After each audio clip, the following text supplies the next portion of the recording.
ಸಹ ಅಶ್ವಿನಿ ಸಿಸ್ಟರ್ ಹಾಡ್ತಾರೆ. ಆಯಿತು ಹೇಳುವ ಬನ್ನಿ ಅಂತ ಹೇಳ್ತಾ ಇದ್ದಾರೆ ನೋಡಿ.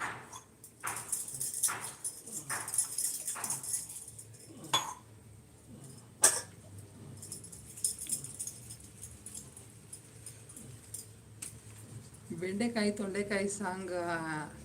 ನಾನು ಅಂಗನವಾಡಿ ಸ್ಟೂಡೆಂಟ್ ಮಾರ್ರೆ. ನೀವು ಅಂಗನವಾಡಿ ಸ್ಟೂಡೆಂಟ್ ಆದರೆ ಬೆಂಡೆಕಾಯಿ ತೊಂಡೆಕಾಯಿ ಸಾಂಗ್ ಹೇಳಬೇಕಾ? ಅದು ಯಾವುದದು? ದೋಸೆ ಮತ್ತೆ ವಿಶೇಷ ಏನು ಅಂತ ಕೇಳ್ತಾ ಇದ್ದಾರೆ ನೋಡಿ. ಅದು ತೋಟದಲ್ಲಿದೆ ಮಾರ್ರೆ ಅಂತ ಹೇಳ್ತಿದ್ರೆ. ದೋಸೆ ಕರ್ಮ ಮಾರ್ರೆ.